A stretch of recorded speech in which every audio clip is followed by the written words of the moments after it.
Today's speaker is Bryan Lairmore. Bryan's got an interesting background. He did start at Davis, like all good students.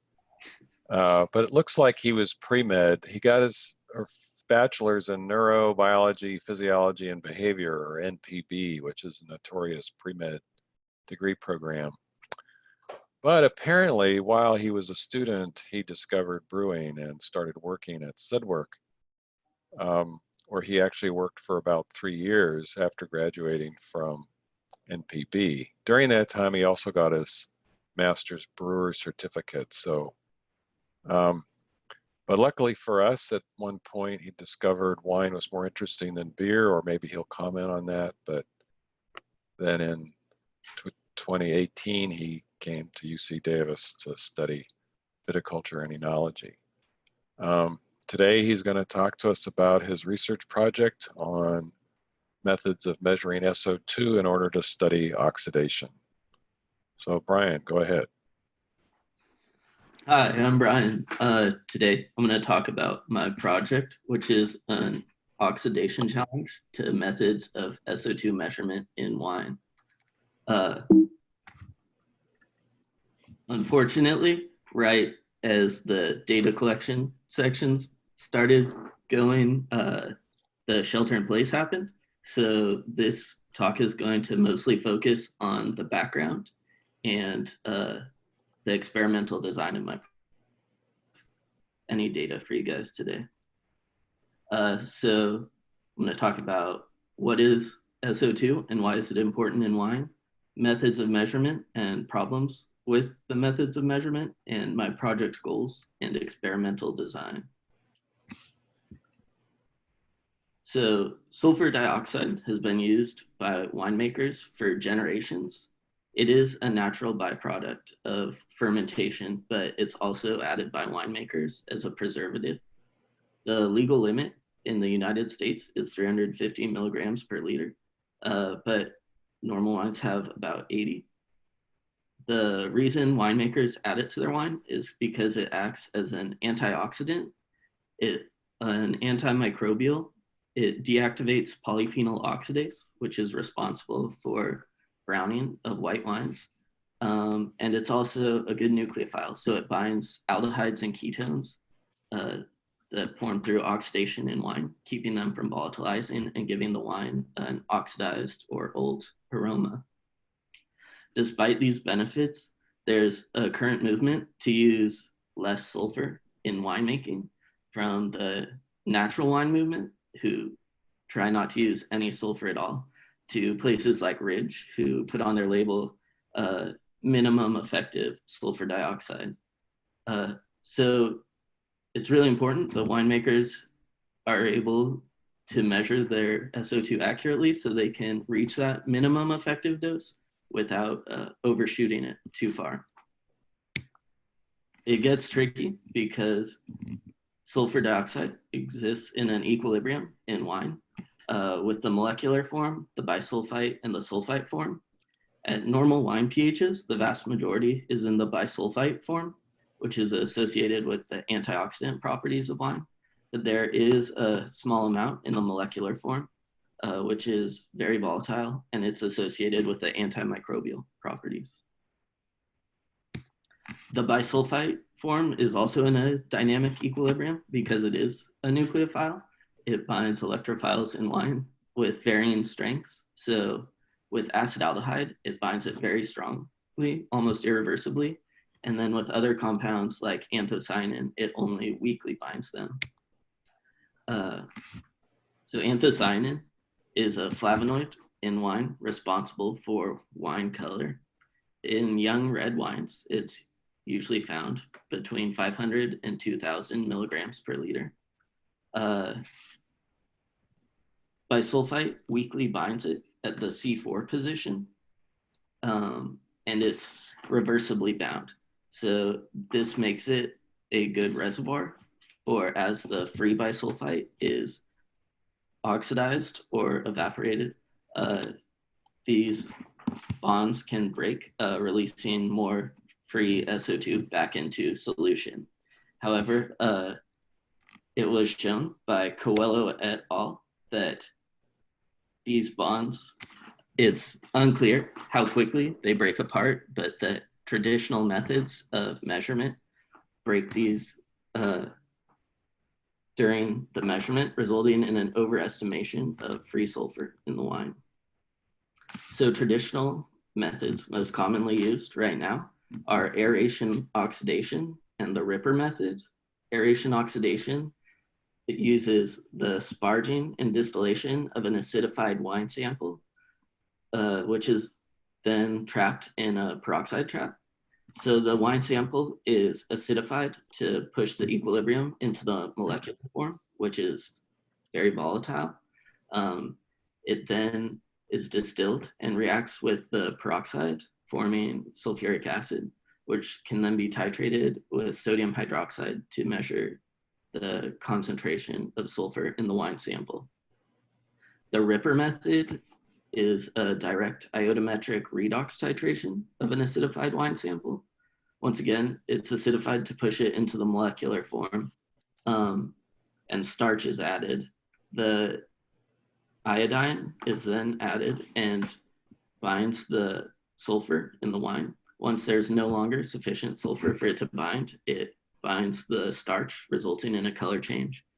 So that's how Ripper measures it. But both of these methods involve an acidification step, which is sufficient to break apart the bisulfite anthocyanin adducts. So Coelho et al. Developed a method where rather than sampling the wine itself, they sampled the headspace of the wine. This method uses colorimetric gas detection tubes. These are originally developed for industrial safety in the early 1900s, and they're a glass tube packed with a color-sensitive reagent so that the length of the tube that changes color is proportional to the concentration of sulfur in the headspace. So this method was developed due to the volatility of the molecular form. It forms an equilibrium in the headspace above the wine, with the wine, and this relationship can be calculated using Henry's law. So this method involves sampling the headspace and injecting it into the gas detection tube to calculate the truly free sulfur dioxide in the wine without disturbing those anthocyanin bisulfite adducts. In their study, they found similar results between traditional methods and this new method in whites and rosé, but in red wines, they found a large discrepancy between the measured free SO2. So they then estimated the monomeric anthocyanin present in the wine, and they found that this accounted for the majority of the discrepancy, leading them to believe that anthocyanin weakly bound to bisulfite was causing this misrepresentation. This led to Pat Howe doing an antimicrobial challenge study using this method versus traditional methods. In her study, she used white wine and white wine with anthocyanin added to it to make a red wine. So they'd have similar properties except for anthocyanin concentration. And then added increasing volumes of SO2 to these wines, as well as inoculating with microbes. They then measured the reduction in the microbial population over time to see what level of SO2 protected the wines from microbial spoilage. They found that using their new method, the red and the white wines matched up in their microbial reduction at increasing SO2 concentrations, but using traditional methods, they did still see similar reductions in population in white wines, but the microbial protection wasn't there in their red wine, indicating that these methods were overestimating how much free SO2 was present and available to reduce the microbial populations. This led to Todd Jenkins, who was in the Waterhouse lab a few years ago, working on a new method based on headspace sampling, but one that could be automated. So he developed a method using gas chromatography with a sulfur chemiluminescence detector, a DB wax column, and an auto sampler with a gas tight syringe. The method had a heat ramp starting at 50 degrees for 2.5 minutes. Then it increased by 50 degrees a minute to 220, where it held for 2 minutes. He found similar results to the Coelho et al. Study, that the measurements of white wine and rosés were very similar between AO and the headspace method, but there was a large discrepancy between the methods in red wines. In this method, for sample preparation, 15 mils of wine is added to a 20 mil crimp cap vial, as well as an internal standard of ethyl methyl sulfide, and the vial is crimped closed and allowed to equilibrate for 5 minutes, which was found by Coelho et al. To be an adequate time for equilibration between the headspace and the wine. So that led to my project. That method was developed, and Pat Howe had done the antimicrobial step challenge. So for my project, I'm doing an antioxidation challenge. The goal is to investigate whether headspace methods can predict oxidative protection by free SO2 better than existing methods, and to also define a recommended value of free SO2 to protect wine from oxidation. So the first step was to find markers for oxidation in wine. So I chose acetaldehyde and glutathione. Acetaldehyde is common in wine. It smells like sherry, nuts, or rotting apples, and it is also very electrophilic. So less than 1% of it is unbound when free SO2 is present because it binds that. Normal concentrations in table wine are 20 to 100 milligrams per liter, generally on the lower side. It is produced by yeast during alcoholic fermentation as the second to last step in creating the alcohol, but it can also be formed by the oxidation of ethanol.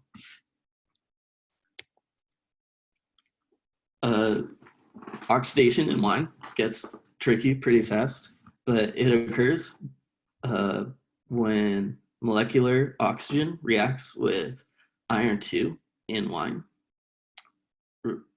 reducing the oxygen to hydrogen peroxide and creating iron 3.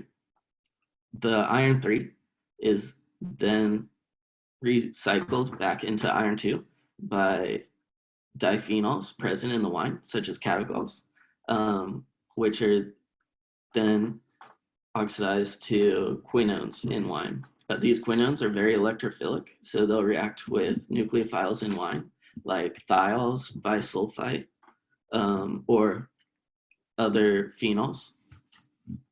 And then the hydrogen peroxide goes on to either react with bisulfite present in the wine, or it goes through the Fenton reaction, where it again reacts with iron 2 and decomposes to the hydroxyl radical, which is extremely unstable and reacts with the first compound it encounters, which in wine is most likely to be ethanol, creating acetaldehyde.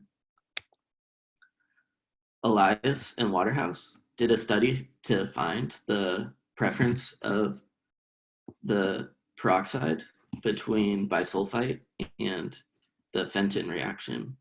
They found that when SO2 was in sufficient quantities, around 24 milligrams per liter, there was minimal acetaldehyde form that the peroxide much preferred the bisulfite. What's kind of confusing about this study is that there's that sudden drop from acetaldehyde formation to none, which might be explained in the, again, weakly bound bisulfite adducts, misrepresenting how much free sulfur was actually in the wine to react. So that's an area this method might be used in the future.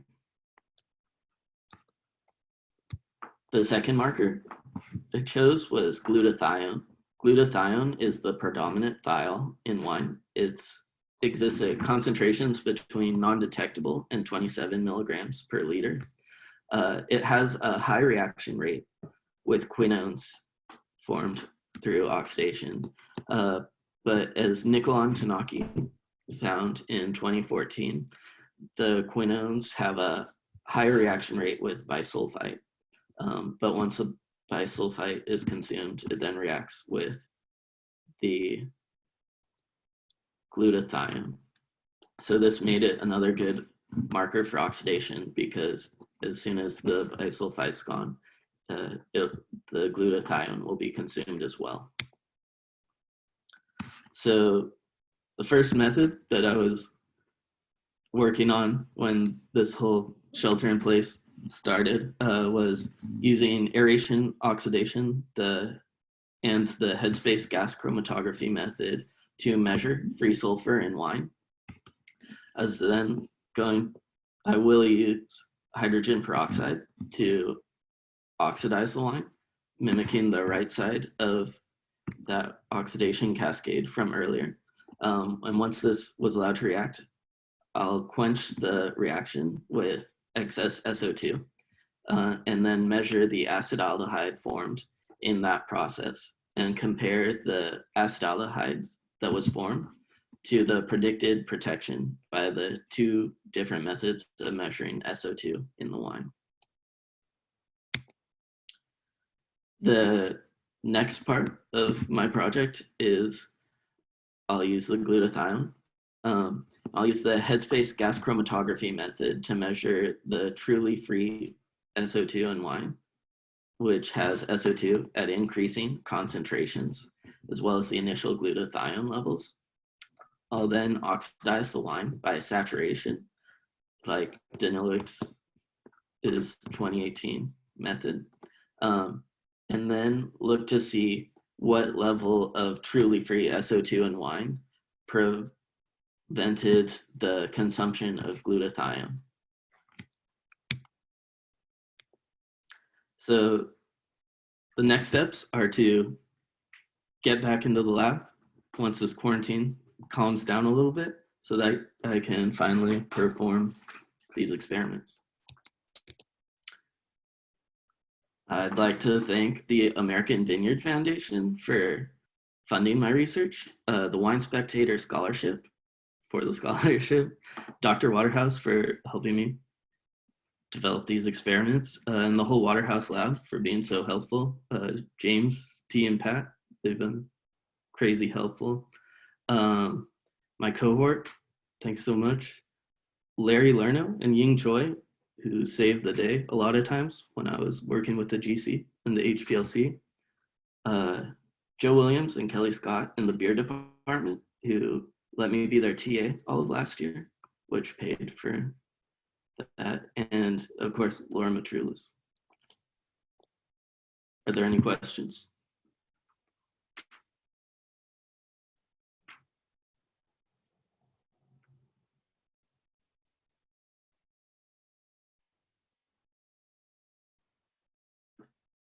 Andy?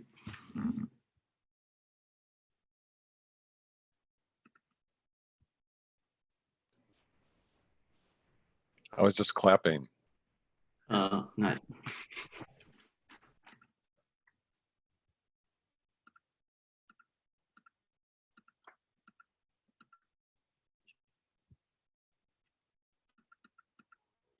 Brian, this is Dario. I'm just curious about the timeline for the next steps. Are you planning to do everything during summer? Are you sticking around for other quarters? What's the plan? I understand now it's not easy to get back, but if you can get back, what's the plan? if I can get back, the plans to get to it immediately. I have an internship starting in August. So I'm really hoping that I can get the Where are you date. going? Where is the internship? It's at Literati in Sebastopol. Nice. So you need to get done, basically. Yeah. Hey, Brian. This is Ryan. Great presentation. I was wondering if you could address Dr. Waterhouse's earlier suggestion that you found wine more interesting than beer.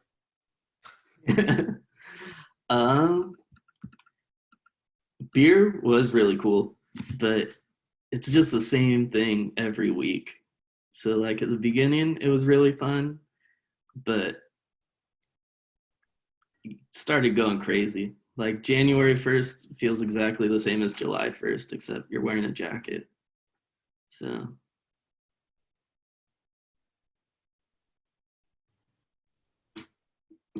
Hey, Brian, this is Mark. Great presentation. I think it's an exciting topic.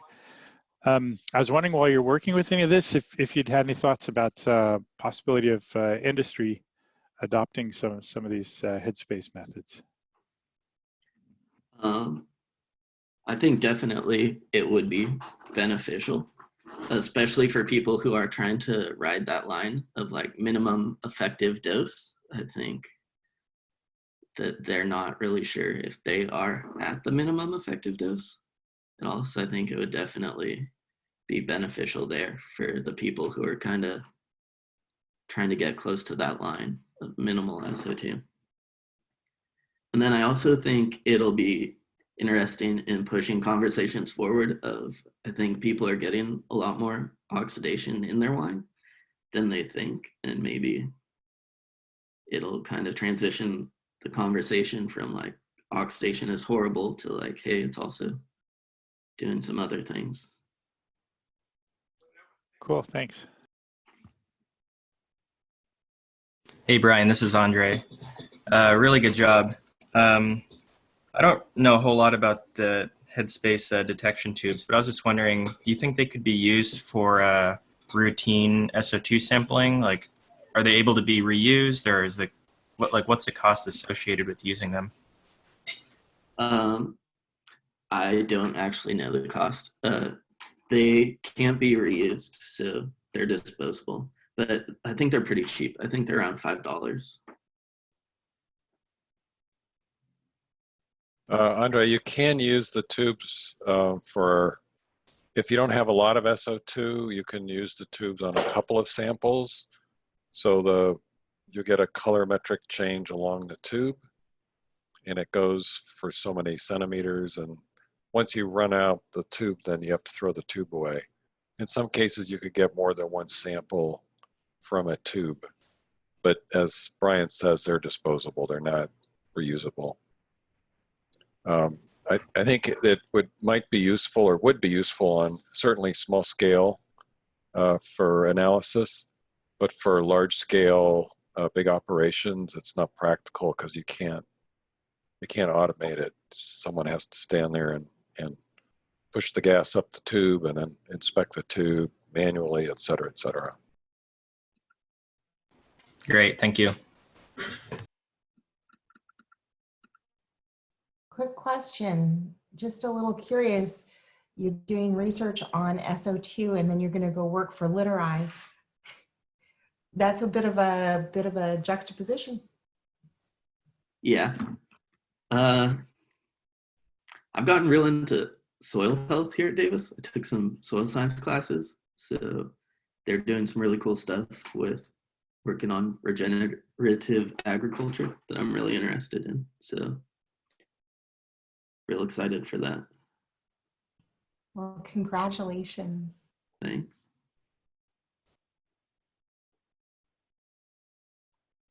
Hey, Brian, this is Jason. First of all, it's really good to see you this quarter finally. But I was wondering, you mentioned that the discrepancy in free SO2 measurements from the headspace method versus traditional method is probably from weakly bound anthocyanins, at least in the red wine. Yeah. I don't know if you or anyone has any idea about this, but do you think there would be other compounds or species in wine in general that might be creating an overestimation of free SO2 in red and white wines from the traditional methods? There could be, but not in the same quantities as anthocyanin. So I think anthocyanin is causing the most egregious discrepancies for sure. Okay. Cool, yeah, and great presentation, man. Thanks.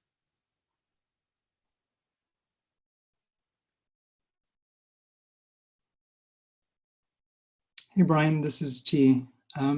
Question for you. Are you going to find out how long it takes for SO2 to bind to anthocyanins and other electrophiles? That wasn't on my to-do list. I'm just curious, like how long do you have to wait before you take an SO2 measurement? Oh, for the adducts to form? Right, yeah.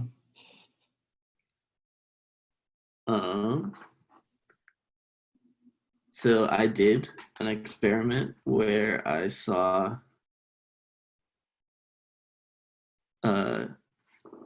just kidding. No, that's a different thing. Sorry.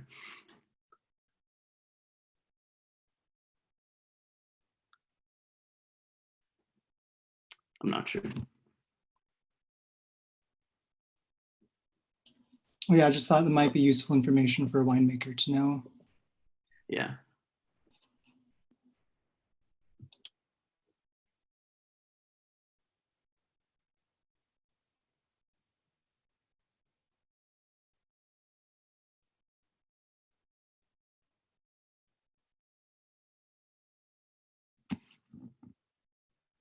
Well, if there are no more questions, thank you so much for coming to my presentation. Thank you, Brian. Thanks, Brian. Cool. Nice Brian. job. Yeah.